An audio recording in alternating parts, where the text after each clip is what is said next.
Let's get our stone and try and get some armor. And ooh. Oh, that's a bad one. Hey everyone, welcome to some more fun on Bedrock. Today we're going to be adding a new game mode to the game. So I've come up with something I think is pretty interesting. We're going to be using a timer system and a sort of coin flip machine or randomizer that we're going to be building ourselves. So I'm going to go ahead and lay out the foundation and then we'll go through exactly how it works. So here's the blueprint for our randomizer. The first step is to hook up a dropper to a hopper, and inside this dropper we're going to put a single stone sword and a single piece of stone. So every time this dropper is pulsed, it's going to randomly pick between the two and deposit it within the hopper. From the hopper, we can run a comparator to now detect what's inside. So depending on which one's picked, it's going to output two different levels of strength, either a single or the maximum, in this case 2. Because it's only a single strength, we need to run a repeater to it to actually be able to process it. And on this side, we can just attach it to a block. So now what we're accomplishing is, depending on which is picked, one of the two redstone torches is going to turn off. So now, depending which item is picked, either one redstone torch or both redstone torches are going to turn off. If I can get there we go. So now using these two different outcomes, we can separate it further by running it to another comparator. This time we're putting it on, so it's in subtraction mode. So it's going to subtract one side from the other and output accordingly. So currently it's even, so what we have to do is change this to a repeater so that this side is now one more than this side, meaning it gives the outcome of 1. You can see this repeater is now powered, this is not. And every time we pulse, depending on which number of torches turns off, it's going to alternate between these two repeaters. So either this repeater turns on, or this repeater should pulse. Yep. So that now lets us set up two different chains of command blocks. We're going to run another repeater so that the powered command block does not trigger the other command block. And these little stone blocks I've set up are where we're going to set up our commands. So we're going to run a command to feed off the timer system we've set up in the corner, and then our actual gameplay functionality, which we'll get into in a second. Our randomizer's all set up now. I've gone ahead and linked those two command blocks to the scoreboard system.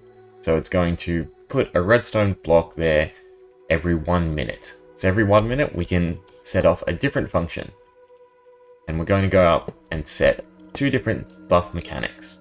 So on one side, we're going to buff the player, and then on the other side, we're going to buff all the mobs around them. So what that means is every minute, either the player becomes the hunter, or they become the hunted, and every mob around them gets lots of buffs, and they just have to run away till they get their own proc. I think that's going to make an interesting playstyle and an interesting game mode.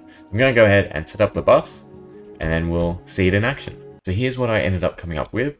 We've actually got 3 different difficulties. So I've set this one to reset when the timer hits 600 or 30 seconds. This one's still a minute, and then this one's 5 minutes. We go ahead and reset this one since it's the easiest to show off. So every 30 seconds, one of two effects are going to happen.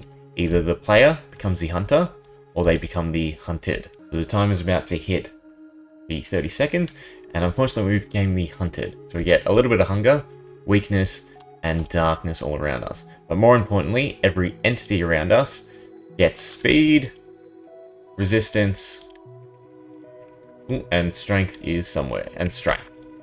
Then on the player side, which I'll probably just trigger manually, and each time the effects get cleared, so that's what this little pulse was. So essentially reset. But if I go ahead and trigger this side, oh, it did it for me. So we're now the hunter, and we get speed, haste, strength, a little bit of regen, and resistance. So the whole concept of the game mode is it switches back and forth between the two. So essentially the game mode switches between the two different modes of either the player being the hunter or the player being the hunted. So you have to mentally keep track of it and be prepared at any point you have to go from fighting to running. The last step is actually to set up the difficulty selection. I'm probably just going to build it down there, and all we're doing is putting a piece of redstone in one of these 3 slots, and that's going to determine whether it happens every 30 seconds, minute, or 5 minutes. And everything good to go.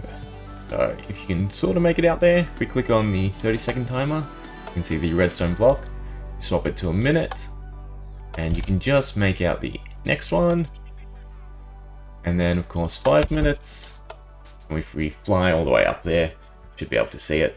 Yep. Cool. So everything's good to go. We just need to reset everything. And decorate.